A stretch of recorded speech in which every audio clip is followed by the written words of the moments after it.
mana dulu umat Islam ini merupakan umat kiblatnya para ilmu. Dulu memang umat Islam menjadi kiblatnya para ilmu, semua ulama mengkaji Al-Quran. Sehingga timbul pemikiran, banyak pendapat ulama bahwa masa sekarang juga kita harus merekontekstualisasikan Al-Quran dan merekonstruksi Al-Quran.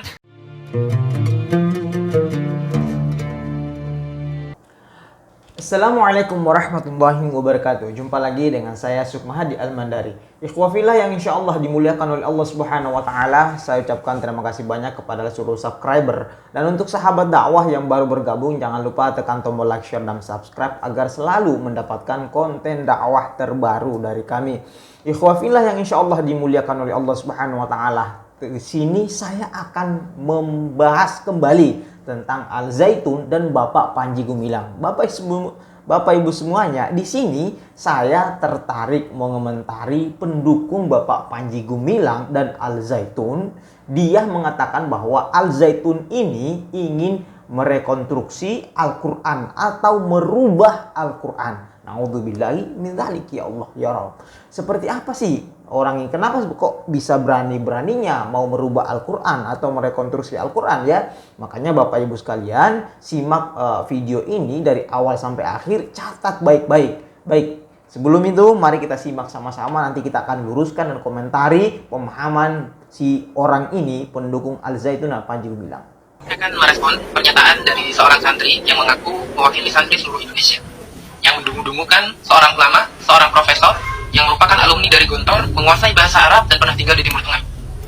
Jadi, apakah Anda tahu bahwa nama lengkap dari Pak Panji Gumilang yang Anda katakan itu adalah Profesor Dr. Abdul Salam Rashidi Panji Gumilang? Beliau sudah profesor, yang mana profesor ini gagasan atau pemikirannya sudah bisa dijadikan sebagai rujukan. Nah, kalau menurut Anda beliau ini tidak memahami Al-Quran, pemikirannya nggak nyampe, silakan Anda jawab pertanyaan saya. Hasil riset penelitian menyatakan bahwa umat Islam pada masa sekarang ini sedang berada pada era kemunduran, baik dalam berbagai aspek ekonomi, sosial, politik, dan lain sebagainya. Yang mana dulu umat Islam ini merupakan umat kiblatnya para ilmu. Dulu memang umat Islam menjadi kiblatnya para ilmu, semua ulama mengkaji Al-Quran. Sehingga timbul pemikiran, banyak pendapat ulama bahwa masa sekarang juga kita harus merekontekstualisasikan Al-Quran dan merekonstruksi Al-Quran. Sehingga kenapa? Bisa dikaji sesuai dengan zaman sekarang. Nah, pemikiran Profesor Dr. Abdul Salam Rashidi Panji Gumilang inilah hasil rekontekstualisasi Al-Quran, kemudian diterapkan di Az-Zaitun, yang kemudian Az-Zaitun ini menjadi pesantren yang mandiri, menjadi pesantren yang mempunyai ketahanan pangan, menjadi pesantren yang mempunyai peternakan, menjadi pesantren yang memiliki pendidikan akreditasi A unggul. Dan pemikiran beliau juga itu diakui oleh PBB sebagai penyokong ketahanan pangan dunia. Saya punya dokumennya. Nah, Anda yang mengatakan hidup kita ini aman-aman aja, silakan kita ikuti ulama-ulama yang lurus. Itu pada zamannya. Jika memang seperti itu, silakan Anda jawab pertanyaan saya, bagaimana umat Islam pada masa sekarang bisa berjaya seperti pada masa sebelumnya. Silakan direspon. Bapak Ibu semuanya ya, saya agak sedikit risih dan sedikit kesal ya, karena dia mengatakan bahwa di zaman dulu Islam itu berjaya, sedangkan di zaman sekarang ya tidak berjaya lagi. Maka dari itu Al-Quran harus direkonstruksi, diperbaharui, direnovasi. Ya Allah ya, ini pemikiran dari mana? Menurut saya ini sesuatu yang fatal ya. Jadi kalau kita lihat dari komentar dia, ini kita komentari dulu dari segi pemahaman Islam, baru kita akan komentari yang lain-lain ya. Masalah rekonstruksi Al-Quran, mereka ingin merubah Al-Quran, ini jelas melabrak Al-Quran. Karena kenapa? Karena sudah jelas dalam ayat Al-Quran, itu surah Al-Quran, surah Al-An'am ayat 115 ya, silakan buka Al-Quran. Sudah jelas, Allah jelaskan dalam surah Al-An'am ayat 115.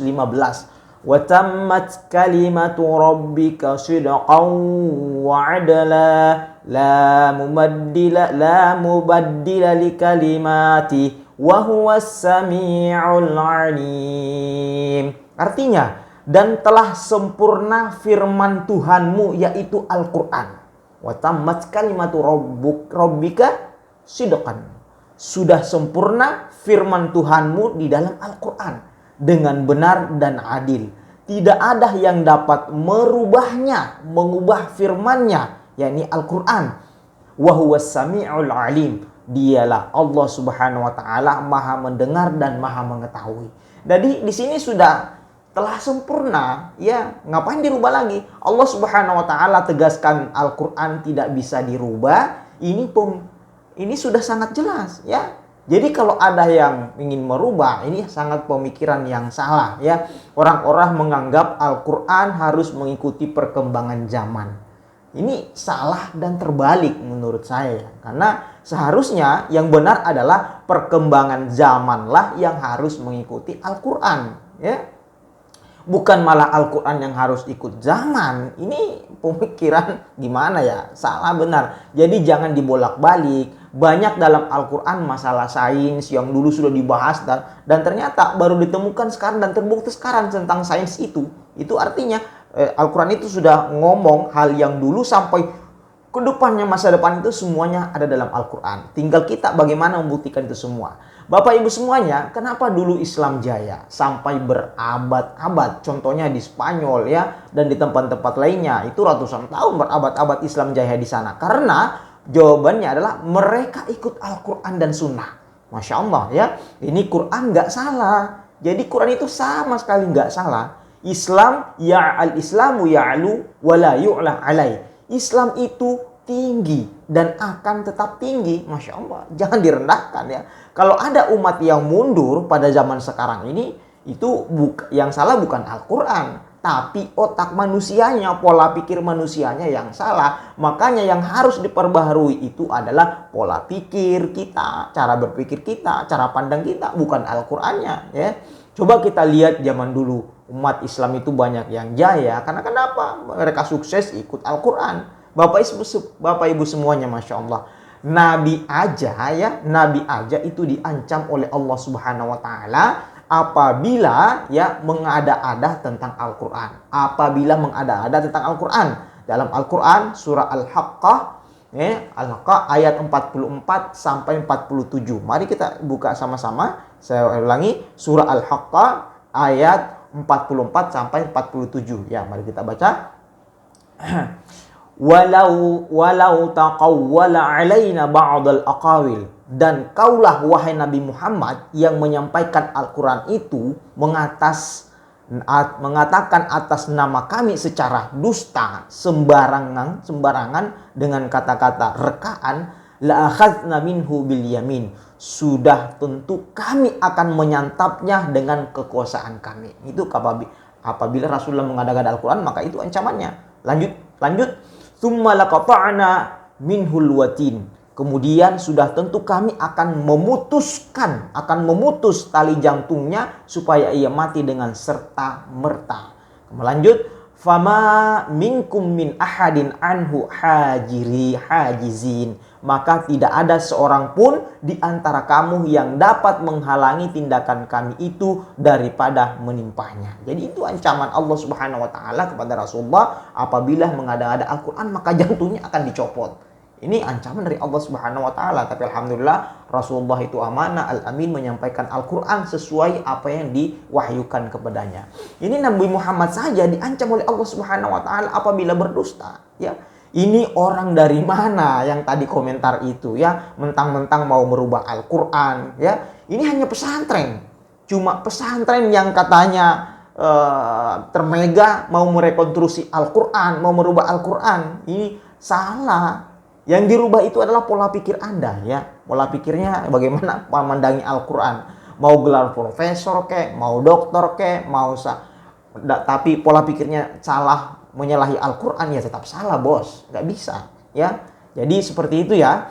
Nah, jadi masalah pembangunan yang katanya banyak bangunan yang sudah dibangun, ini tidak ada urusannya dengan Islam, dengan Al-Qur'an. Kalau mau Islam jaya, ikuti Al-Qur'an, sunnah Nabi, saham, ya. Al-Qur'an disampaikan oleh Nabi Muhammad SAW melalui wahyu, kemudian sahabat, kemudian tabi'in, kemudian sampai ke ulama, sampailah ke kita. Jadi ilmu ini bersanad. Ya, mau profesor kalau tentang Al-Qur'an, ya salah. Bukan malah ingin merubah merekonstruksi Al-Qur'an. Zaman sekarang yang harus ikut itu adalah zaman harus ikut Al-Qur'an. bukan sebaliknya. Ya, bukan Al-Quran harus ikut zaman. Jadi sekali lagi saya sampaikan bahwa kita jangan merubah Al-Quran. Karena kenapa? Kalau kita ingin merubah Al-Quran, apa bedanya kita dengan kitab suci umat lain? Ya, ada agama yang kitab suci umat lain yang mengubah Al-Quran, yang mengubah kitab sucinya sesuai dengan zaman, katanya seperti itu. Masya Allah. Ingat bahwa Al-Quran itu sudah lengkap, sudah al-yauma akmaltu lakum dinakum. Pada hari itu Allah Subhanahu wa taala sudah menyempurnakan agama kita. Kitab kita semua sudah membahas dari zaman dulu sampai sekarang 20 tahun, 30 tahun, 50 tahun, 100 tahun itu sudah dibahas sama Al-Quran. Terbukti banyak sains yang terdapat dalam Al-Quran dan bisa dibuktikan oleh ilmuwan sampai sekarang. Masya Allah. Saya kira seperti itu ya. Jangan lupa tekan tombol like, share, dan subscribe. Wabillahi taufiq wa hidayah. Assalamualaikum warahmatullahi wabarakatuh.